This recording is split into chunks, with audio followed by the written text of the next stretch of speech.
जय माता दी मित्रों, मेरा नाम पंडित प्रकाश जोशी। मिथुन राशि यानी जेमिनी का साल 2025 कैसा जाने वाला है, कैसी रहेगी मिथुन राशि की धन की, स्वास्थ्य की, उनकी परिवार की स्थिति, उनके दाम्पत्य जीवन, उनके लव लाइफ, संतान पक्ष, विद्या पक्ष, करियर पक्ष, नौकरी पक्ष और क्या क्या हानि, क्या ग्रह गोचर उन पे रंग लाएंगे साल 2025 जो कि अगर इसका टोटल करेंगे तो कहीं ना कहीं ये 9 नंबर का साल है और कहीं ना कहीं मंगल का साल है। तो कहीं ना कहीं क्या इफेक्ट मिथुन राशि पे इसका पड़ेगा, इसके बारे में डिटेल में मित्रों हम इस कार्यक्रम में चर्चा करेंगे। मेरा नाम पंडित प्रकाश जोशी और मेरे YouTube channel, Facebook channel astro आज को आप देख रहे हैं और सब्सक्राइब जरूर कर लीजिएगा। चलिए सबसे पहले हम वार्षिक कुंडली के बारे में चर्चा कर लेते हैं। तो ये आपकी साल 2025 की ये वार्षिक कुंडली है। इसको देखने का तरीका हम बता देते हैं। यदि आप अपनी जन्म राशि से देख रहे हैं तो भी आप देख लीजिएगा मिथुन राशि वाले, यदि आप नाम से देख रहे हैं तो भी आप देख लीजिएगा।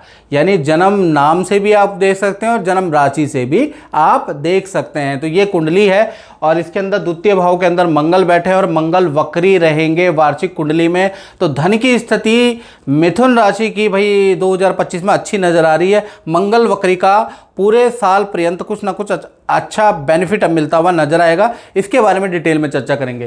केतु आपके चतुर्थ भाव में बैठे हैं, साथ ही साथ आपकी राशि के स्वामी यानी बुध आपके छठे भाव रोग भाव में बैठे हैं। तो कहीं ना कहीं साल 2025 में भाई आपको थोड़ा सा हेल्थ पे ध्यान देना पड़ेगा। इसके बारे में डिटेल में चर्चा करेंगे क्योंकि बुध छठे में बैठे हैं तो इसके बारे में क्या होगा। और सूर्य आपके सप्तम भाव में, चंद्रमा आपके अष्टम भाव में और कहीं ना कहीं शुक्र और शनि आपके त्रिकोण भाव में बैठे हैं। मालव्य योग बना रहे हैं, सस योग बना रहे हैं। साल पर्यंत पूरे साल भर परेशानियों का सामना भी आपको करना पड़ेगा और उसका समाधान भी आपको मिलेगा क्योंकि भाग्य आपका अब जागृत हो गया है। यहाँ पर मालव्य योग बन रहा है, यहाँ पर आपका सस योग बन रहा है। अब इसका पूरा क्या इफेक्ट पड़ेगा इसके बारे में भी चर्चा करेंगे। दसम स्थान के अंदर भाई आपके राहु विराजमान हैं और 12वें भाव के अंदर बृहस्पति विराजमान है। ये आपकी वार्षिक कुंडली है जो 1 जनवरी 2025 से प्रारंभ हो जाएगी। इसके बेस्ड हम साल भर की प्रेडिक्शन करते हैं। सबसे पहले हम स्वास्थ्य के बारे में चर्चा करें तो स्वास्थ्य के बारे में बात करें तो वार्षिक कुंडली के अनुसार आपकी राशि और स्वास्थ्य के स्वामी रोगेश भाव में बैठे हैं यानी छठे भाव में बैठे हैं, वीक होके बैठे हैं। तो साल 2025 में मिथुन राशि वालों को बुरी लतें बढ़ सकती हैं, तो बुरी लतें का सामना आपको करना पड़ सकता है। साथ ही साथ हेल्थ की आपको इशू रह सकते हैं, खासकर ईएनटी की प्रॉब्लम रहेगी, नसों की प्रॉब्लम, वात की प्रॉब्लम, कफ की प्रॉब्लम या सांस की प्रॉब्लम, ब्रोंकाइटिस या अस्थमा की प्रॉब्लम आपकी बढ़ जाने वाली क्योंकि बुध श्वास का कारक भी होता है। तो कहीं ना कहीं ब्रोंकाइटिस और अस्थमा की प्रॉब्लम आपको रह सकती है। खासकर जनवरी से अगस्त 2025 तक ये कुछ ना कुछ चीज़ें आपकी हेल्थ से संबंधित इशू यानी कि अगस्त तक आपका लगा ही रहेगा। तो इसके लिए आपको खाली नहीं बैठना, योगा करें, जिम करें। साल 2025 भाई हेल्थ के लिए बहुत अच्छा नहीं है मिथुन राशि वाले, तो आपको कुछ ना कुछ ट्रीटमेंट, कुछ ना कुछ योगा, कुछ ना कुछ जिम करते ही रहना है, नहीं तो हेल्थ काफ़ी ज़्यादा आपकी गड़बड़ रह सकती है। विल पावर को भी स्ट्रॉन्ग रखना है क्योंकि बहुत से व्यक्ति ऐसे आएंगे जो आपको बिगाड़ने की फिराक में होंगे, बुरी लतें बढ़ाएंगे। तो ऐसे में बस आप अपने अंदर कंट्रोल लाए, याद रखिएगा। धन की स्थिति के बारे में मिथुन राशि की बात करें तो वार्षिक कुंडली में धन भाव यानी द्वितीय भाव में मंगल वक्री होके बैठे हैं यानी धन के लिए साल 2025 लिख के रखें, साल 2025 बहुत अच्छा रहने वाला है। अचानक कोई बड़ी डील बन सकती है, अचानक आपका धन संबंधी कोई रुका हुआ काम बन सकता है, उसके योग बनते हैं। साथ ही साथ कुछ सेल भी करेंगे, कुछ चीज़ आप परचेज भी करेंगे जिससे आपको लाभ होता हुआ साल 2025 में नजर आएगा। साथ ही साथ मंगल जो यहाँ पर वक्री हो गए हैं तो उसका बहुत अच्छा धन का इफेक्ट आपको फरवरी से और नवंबर 2025 में आप नोट गिनते गिनते थक जाएंगे। यानी ये एक कहावत है, यानी नोट गिनने का मतलब धन की स्थिति बहुत अच्छी आपकी हो जाएगी, वो भी फरवरी से लेकर और नवंबर 2025 तक खूब आपको धन लाभ मिलेगा, रुका हुआ धन लाभ मिलेगा। धन संबंधी कुछ ऐसी डीले आपकी बनेंगी, कुछ चीज़ें आप बेचना चाहते हैं तो उसमें लाभ होगा, कुछ इन्वेस्टमेंट करेंगे तो उसमें लाभ होगा। तो फरवरी से लेकर और नवंबर 2025 तक आपका बहुत ही अच्छा रहने वाला है। यानी कुल मिलाकर देखा जाए तो धन की स्थिति तो बहुत अच्छी मिथुन राशि की रहेगी।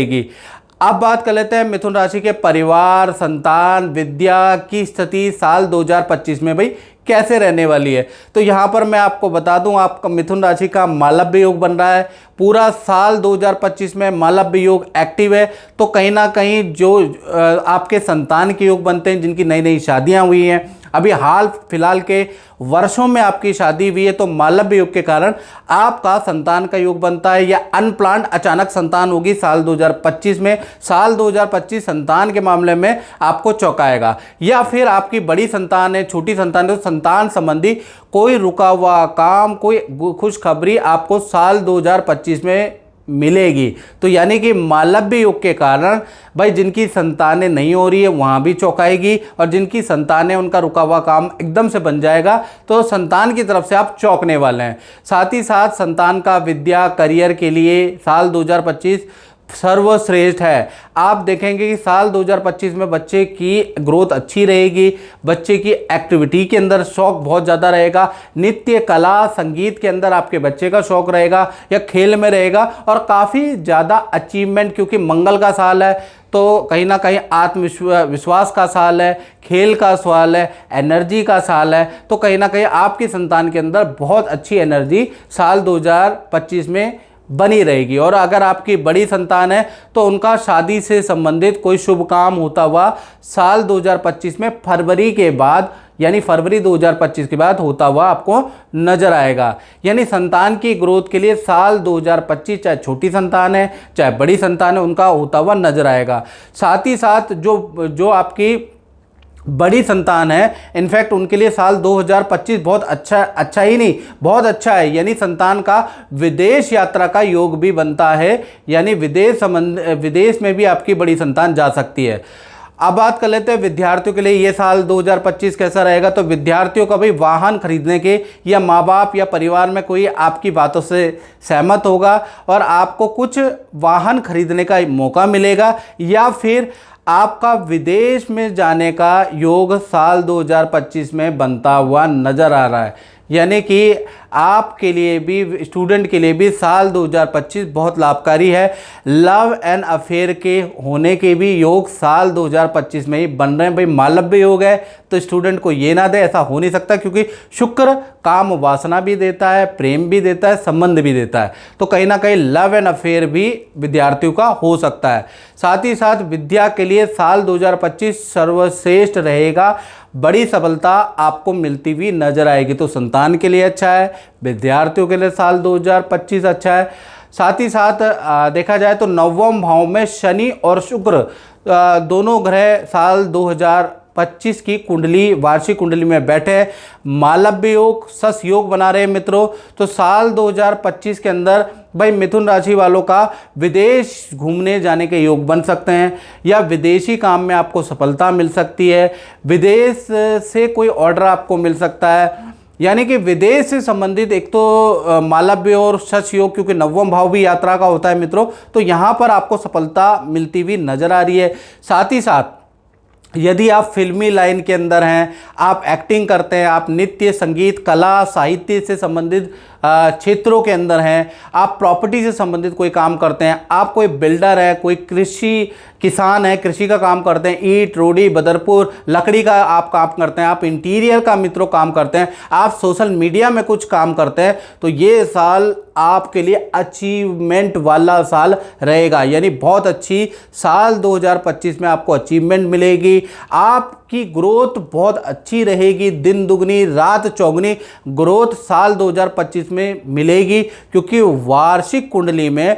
शुक्र और शनि नवम भाव में शश योग और मालव्य योग बना रहे हैं। तो इन फील्डों में आप है तो आपकी बल्ले बल्ले यानी कि बहुत ही अच्छा आपको रिजल्ट मिलने वाला है। अब मित्रों बात करते हैं मिथुन राशि के दाम्पत्य जीवन की, यानी लव कपल, पति पत्नी के लिए, कुंवारों के लिए साल 2025 कैसा रहेगा इसके बारे में चर्चा कर लेते हैं। और मित्रों ये जनरल प्रेडिक्शन मैं बता रहा हूं, जनरल प्रेडिक्शन में भी आपको एक्यूरेसी की तरफ में ले जाऊंगा, मेरा प्रयास रहेगा। यदि आपको अपने डिटेल में जानना है तो मेरा व्हाट्सएप नंबर है ही, इस पर आप नाम, date of birth, time of birth, place of birth भेज के मुझसे कुंडली के बारे में टेलीफोनिक अपॉइंटमेंट ले सकते हैं, याद रखिएगा। चलिए आप दाम्पत्य जीवन के बारे में बात करें तो वार्षिक कुंडली में सप्तम भाव में सूर्य बैठे हैं और बड़े प्रभावकारी सूर्य बैठे हैं और यश योग बना रहे हैं। तो इसलिए देखा जाए तो कहीं ना कहीं जो आपके पार्टनर है, चाहे लव पार्टनर है, चाहे आपकी पत्नी है और पत्नी देख रही है, तो चाहे आपके पति हैं, यानी आपके पार्टनर के लिए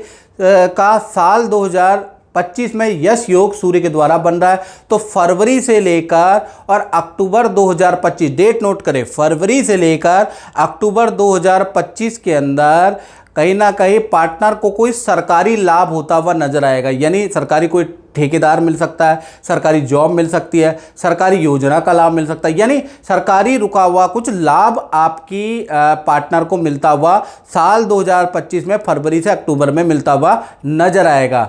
और पार्टनर के करियर के लिए, धन के लिए, पद के लिए साल 2025 सूर्य के कारण, क्योंकि सूर्य आपकी राशि में बैठा है, सर्व श्रेष्ठ रहने वाला है, यानी आपके पार्टनर के करियर के लिए ये साल 2025 बहुत अच्छा है।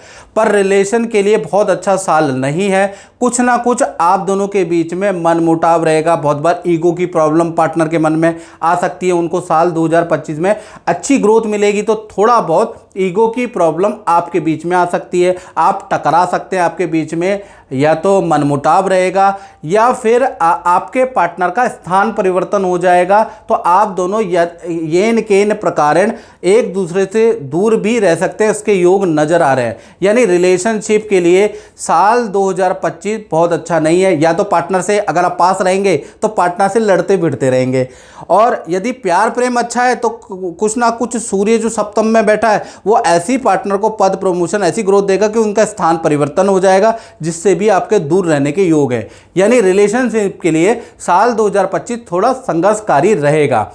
और देखा जाए तो चंद्रमा आपके अष्टम भाव में वर्षेश कुंडली के अंदर बैठे, यानी कि ये वर्ष माता के स्वास्थ्य के लिए बहुत अच्छा वर्ष नहीं है। माता को शारीरिक पीड़ा रह सकती है, मानसिक पीड़ा रह सकती है, माता को हल्का कष्ट रह सकता है। तो साल 2025 माता के लिए बहुत अच्छा वर्ष नज़र नहीं आ रहा है, ये याद रखिएगा। साथ ही साथ अब हम बात कर लेते हैं मिथुन राशि वाले, उनकी जो नौकरी व्यापार करते हैं तो उनके लिए ये साल 2025 कैसा रहने वाला है। तो वर्ष साल 2025 में जो नौकरी करते हैं, व्यापार करते हैं, उनमें बड़ा परिवर्तनकारी साल 2025 रहने वाला है। यानी कि या तो आपका ट्रांसफ़र का योग बनता है, या फिर आपकी फील्ड चेंज का योग बनता है, या नौकरी चेंज का साल 2025 यानी परिवर्तनकारी करियर में साल है। चाहे आप नौकरी करते हैं मित्रों, चाहे आप व्यापार करते हैं, दोनों में। और ये योग एक्टिव हो जाएगा फरवरी से लेकर दिसंबर के बीच में, ये योग प्रबलता से एक्टिव है। हाँ, धन में ये लाभ दे रहा है, पद में ये लाभ दे रहा है, यानी कि साल धन के लिए अच्छा है, पद के लिए अच्छा है, नाम के लिहाज से बहुत ही अच्छा है। नाम, यश, कीर्ति सब कुछ आपको उत्तम ही मिलेगा। लेकिन शनि और गुरु के राशि परिवर्तन के कारण, क्योंकि साल 2025 में शनि का राशि परिवर्तन भी होगा, गुरु का राशि परिवर्तन भी होगा, इसलिए नौकरी का में आपका फील्ड चेंज हो सकता है, ट्रांसफ़र हो सकता है, व्यापार के में आप कुछ नया स्टार्ट कर सकते हैं, या एक व्यापार को बंद करके दूसरा व्यापार आप खोल सकते हैं। और ख़ासकर इसका योग फरवरी से दिसंबर के बीच में आपका बन ही रहा है। साथ ही साथ किसी नए काम में आप कुछ इन्वेस्टमेंट भी कर रहे हैं, या पार्टनरशिप में या टाइप में कुछ काम भी साल 2025 में आप करने वाले। तो जो नौकरी करने वाले हैं वो खाली नहीं बैठेंगे मिथुन राशि वाले, कुछ ना कुछ अपनी दिमाग भिड़ा के या कुछ ना कुछ किसी की बात मान के एक नया काम, नई चीज़ करने वाले हैं। इसी तरह से व्यापारी भी एक व्यापार तो कर ही रहे हैं, तो या तो व्यापार को चेंज करेंगे या नया व्यापार खोलेंगे।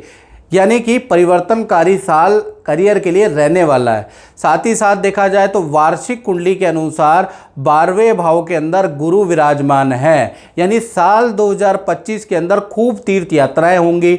यानी कि आप विदेश की यात्राएं भी कर सकते हैं, वहाँ भी धार्मिक टेम्पल में जा सकते हैं, तीर्थ यात्राएं भी रहेंगी साल 2025 में, बहुत भक्ति भाव भी रहेगा।